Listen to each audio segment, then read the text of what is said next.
I had a new student tell me they had 800,000 streams on Spotify one day, and the next day they woke up, the streams were gone, and you could be next. If you're a small artist getting started, you need to be aware of scams, fake streams, and botted playlists. In this video, I'm going to explain why their streams disappeared, why bots are so dangerous, but first of all, what is a bot? Well, I've got Regina directly from Spotify to explain. Here's the thing. We want artists to be aware of what's going on so they can combat and avoid scams too. Bots are software programs designed to perform the same task over and over again in exchange for a fee. Like repeatedly streaming your music on Spotify in return for money. This kind of stream manipulation affects the entire music industry, fans included.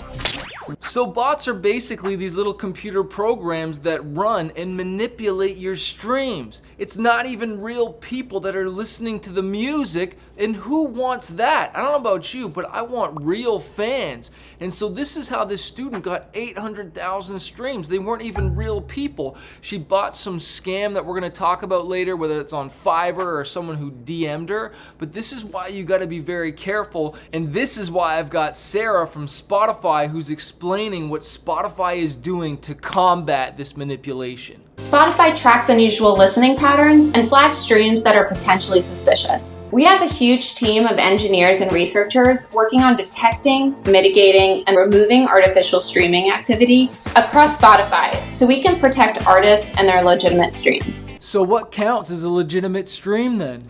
A legitimate stream is when an actual human listens to a track. We're trying to make sure it's a level playing field. We believe it's only fair that every artist has an opportunity to find listeners. And we want to make sure that artists and rights holders are paid fairly for their work. If artificial streams were left undetected, it would take royalties away from hardworking artists with legitimate streams, which isn't okay. You better believe it's not okay, and that's why I'm so happy that Spotify is cracking down on this. Because I don't know about you, but I work really hard to promote my music, whether that's touring all these years, running Spotify ads, Facebook ads, and all these different promotional ideas, which we'll talk about in a minute.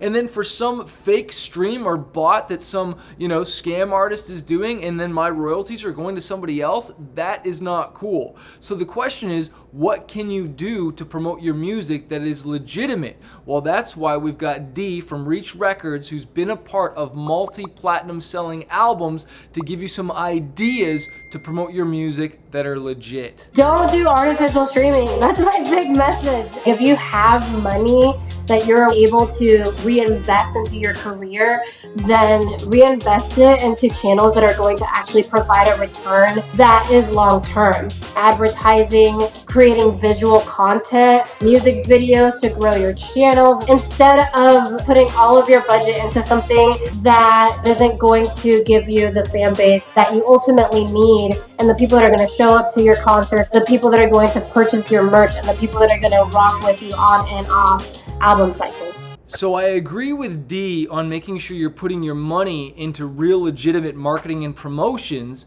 but a music video is not marketing.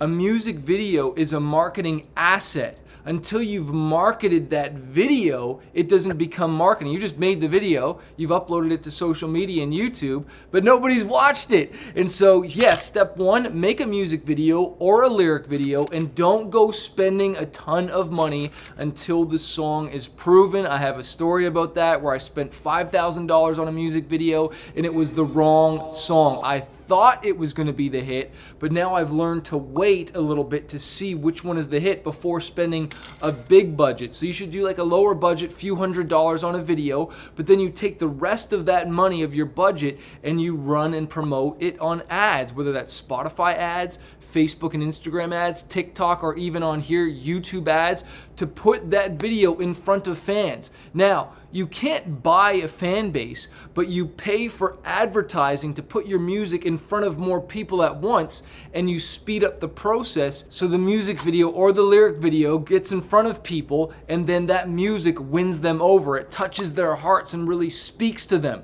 And so at the end of this video, I'm going to make sure I link to Spotify ads specifically, because if you're watching watching this, you're probably trying to grow on Spotify, right? But now, what about Spotify playlists and getting on them in the editorial playlists? And what do you do when a company DMs you or hits you up and says, hey, you've been drafted and we've curated you for a playlist, and really it's just a scam? How do you avoid those, and what do you do, and what are the legitimate ones that you can actually get on to promote your music? First of all, you want to make sure you block them, put them in your junk mail, or even report them to Spotify, email their support. But right now, I've got some advice directly from Spotify that's going to tell you how to get on Spotify playlists legitimately. Anyone who says they can get you on any Spotify playlist for a fee is not telling you the truth and is not affiliated with Spotify in any way. You can't buy your way onto any Spotify editorial playlist.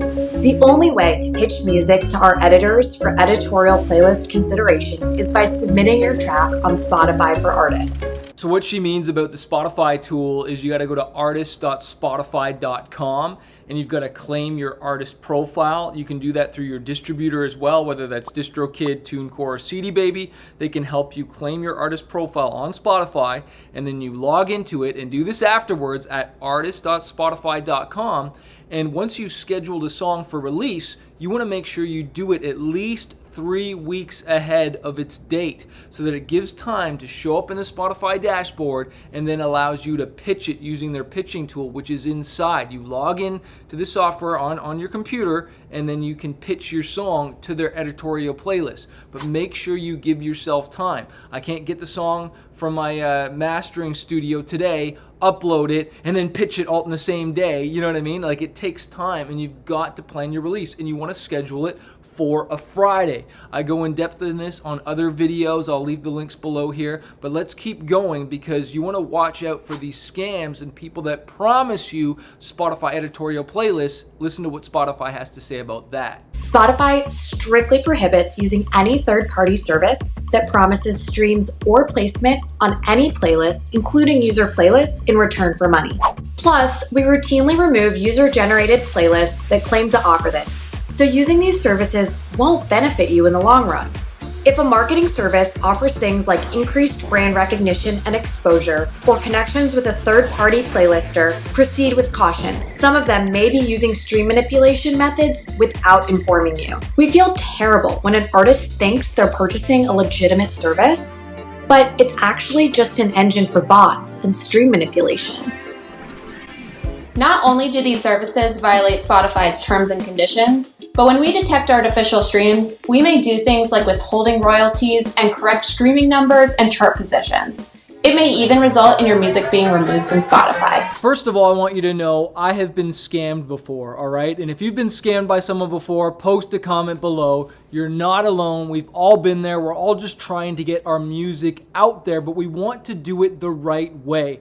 So what should you do? Well, one option is to run Facebook and Instagram ads to a Spotify playlist that has all your songs. And whatever song that you're trying to promote in the ad, make sure that's the song at the top of the Spotify playlist.